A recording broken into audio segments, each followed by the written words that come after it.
Is the devil a skeptic? The most odious exploits attributed to the devil turn out, in their effect, to be less harmful than the themes of skepticism when they cease being a game and become an obsession. To destroy is to act, to create backward, to manifest, in a very special way, one's solidarity with what exists. As the agent of non-being, evil takes its place in the economy of being. It is therefore necessary. It performs an important, even a vital function. But what function is to be assigned to doubt?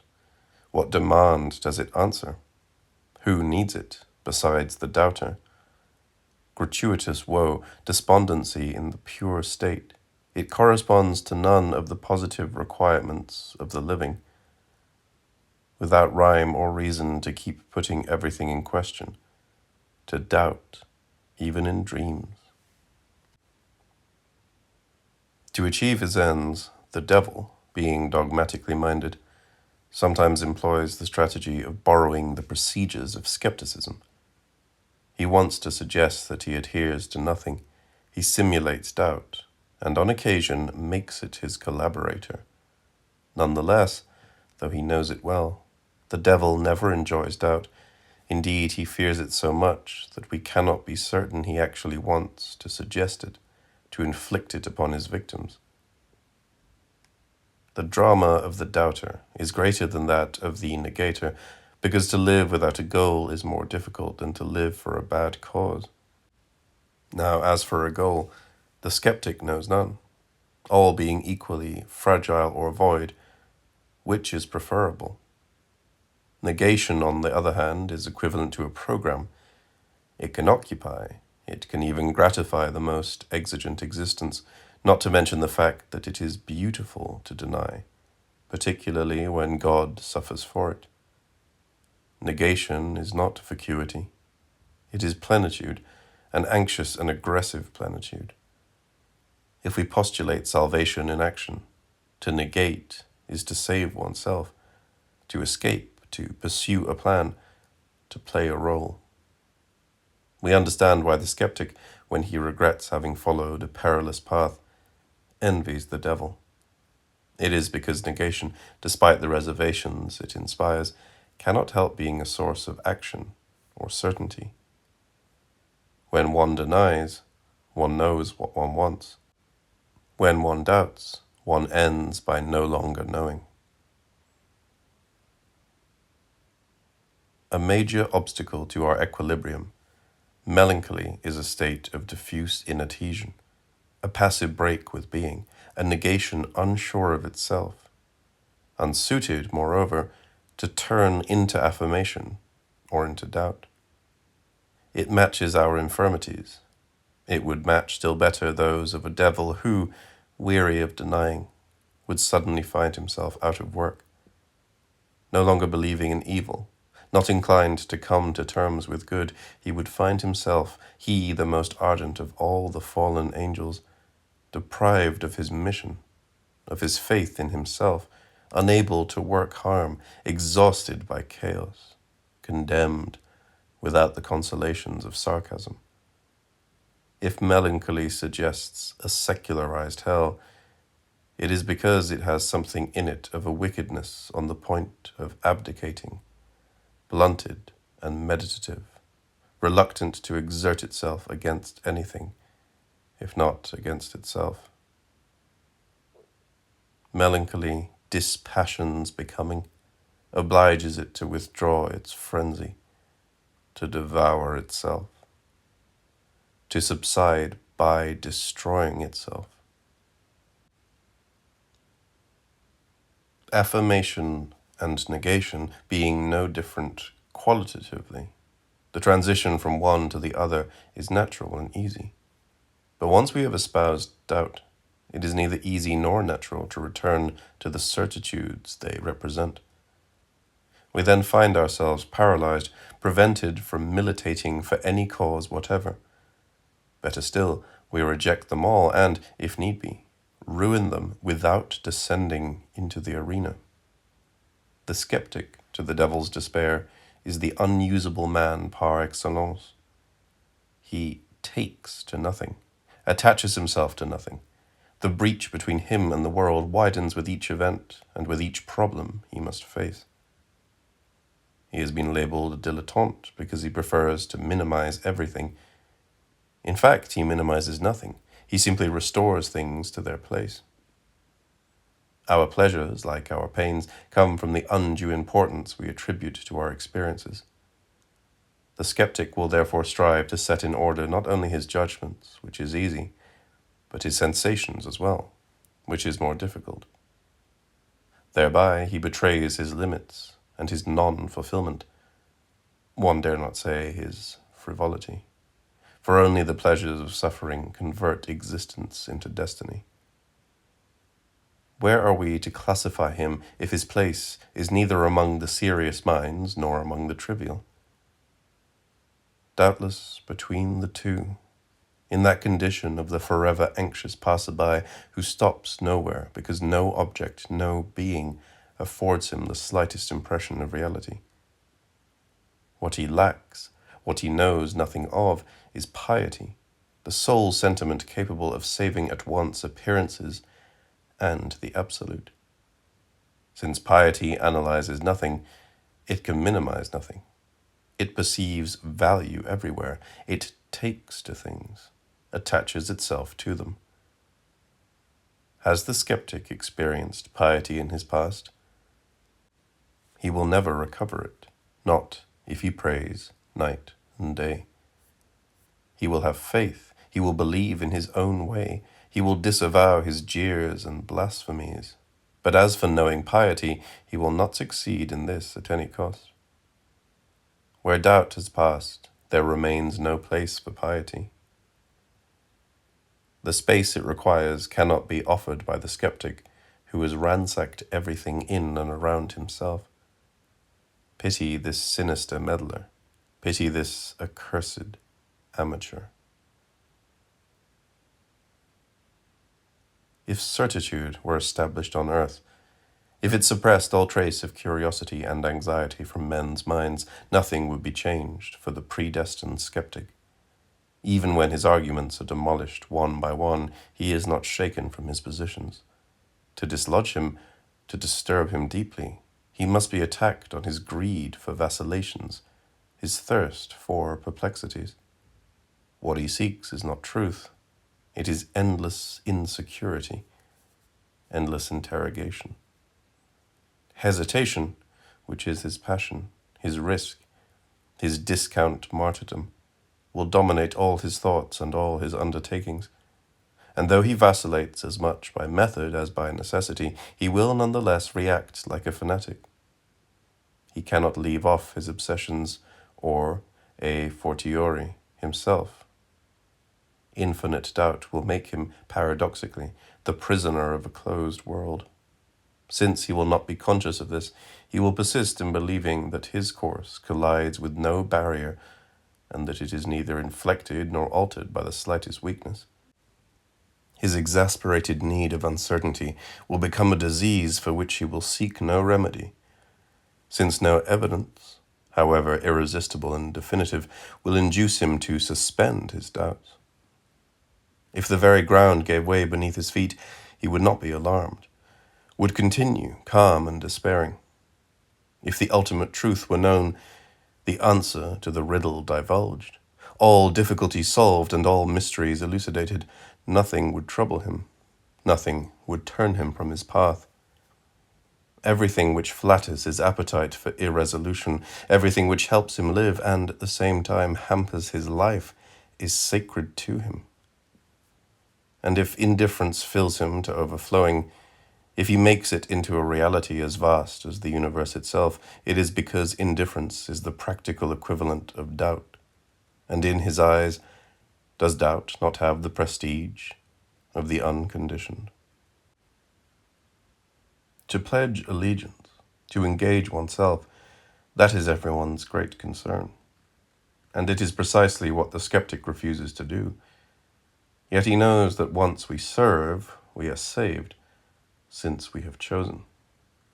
And every choice is a defiance of the vague, of the curse, of infinity. Men need fulcrums. They want certainty at any price, even at the expense of truth. Since it is restorative, and since they cannot do without it, even when they know it lies, no scruple will restrain them in their efforts to obtain certainty. The pursuit of doubt, on the other hand, is debilitating and unhealthy. No vital necessity, no interest directs it. If we commit ourselves to it, it is very likely that a destructive power determines our doing so. Does it not seem that the devil, who forgets nothing, is revenging himself upon us for our refusal to cooperate in his enterprise? Furious at seeing us working in our own behalf, he benights us. He arranges matter so that we pursue the insoluble with an attention to detail which blinds us to every illusion and every reality alike. Hence this pursuit to which he dooms us comes down to a methodical fall into the abyss.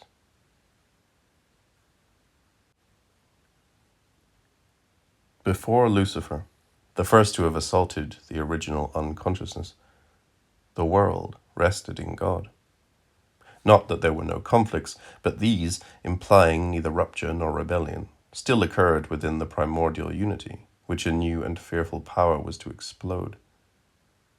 That assault, inseparable from the fall of the angels, remains the capital event occurring before the other fall, that of man.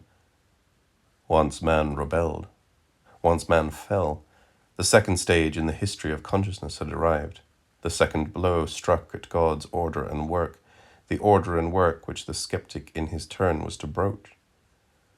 The skeptic, that product of fatigue and dissolution, that limit of the mind's advance, that belated and perhaps final version of man.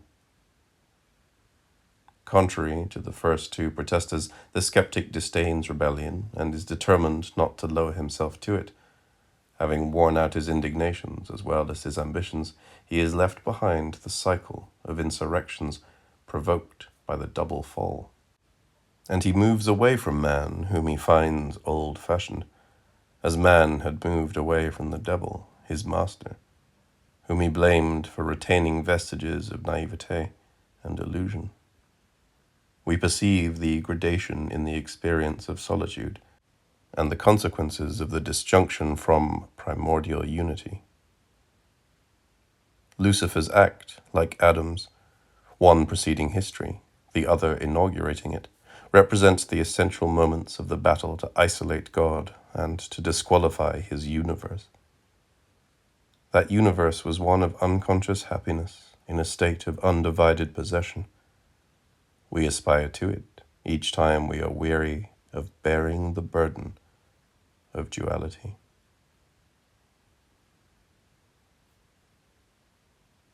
The great practical value of certainties must not conceal from us their theoretical fragility. They wither, they age, while doubts retain an unalterable freshness. A belief is linked to a period. The arguments we oppose it by, and which make it impossible for us to adhere to it, defy time, so that this belief lasts only as a result of the objections which have undermined it. It is difficult for us to imagine the formation of the Greek gods, the exact process by which men conceived fear or veneration toward them. On the other hand, we understand perfectly how they came to lose interest in those gods, and then to contest their utility or their existence. Criticism is of the ages, religious inspiration a privilege of certain eminently rare periods. If it requires a great deal of thoughtlessness and intoxication to engender a god, to kill him requires only a little attention. Europe has made this minor effort since the Renaissance. It is scarcely surprising if we have come to the point of envying those grandiose moments when one could be present at the childbirth of the Absolute. After a long intimacy with doubt, you come to a particular form of pride. You do not believe that you are more gifted than others. You merely believe you are less naive. Even if you know that so-and-so is endowed with faculties or attainments beside which your own are inconsiderable, it makes no difference. You will take him for someone who, unsuited to the essential, has been mired in futility. Even if he has passed through nameless and numberless ordeals, to you he will seem none the less to have failed to encounter the unique, the capital experience which you have had of beings, of things, of life. A child, children all, incapable of seeing what you alone have seen, you the most disabused of mortals, without illusions as to others and as to yourself. But you will keep one illusion none the less, the tenacious, ineradicable one of believing you have none. No one will be in a position to rid you of it, for none will have in your eyes the merit of being as disenchanted as you. Confronting a universe of dupes, you will regard yourself as a solitary, with the consequence that you can do nothing for anyone, and no one can do anything for you. The more intensely we feel our insignificance, the more we scorn others, and they even cease to exist for us when we are illuminated by the evidence of our nothingness. We attribute reality to others only insofar as we discover it in ourselves. When it is impossible for us to deceive ourselves further on our own account, we become incapable of that minimum dose of blindness and generosity which alone might save the existence of our fellow men. At this degree of clear-sightedness, no longer entertaining any scruples in their regard, we turn them into puppets, incapable of raising themselves to the vision of their own nullity. Therefore, why should we bother with what they say and what they do? Beyond men, the gods themselves are under attack. They exist only insofar as we find in ourselves a principle of existence. If this principle dries up, there is no longer any exchange possible with them. They have nothing to give us, we nothing to offer them. After having frequented and gratified them so long, we draw away, we forget them, and remain, confronting them, eternally empty-handed. They too are puppets, like our fellow men, like ourselves. Contempt, which supposes a complicity with certainty, a taking up of a position in any case, this the skeptic should renounce. Unfortunately, he yields to it and condescends to anyone who fails to do so. He who claimed to have conquered everything has not been able to conquer pride, nor the disadvantages which proceed from it. What is the use of having amassed doubt upon doubt, rejection upon rejection, to reach at the end a special genre of servitude and discomfort? The clear-sightedness on which he plumes himself is his own enemy. It wakens him to non-being. It makes him conscious of it, only to weld him to it. And he can never again release himself. He will be enslaved to it, a prisoner on the very threshold of his emancipation, forever lashed to unreality.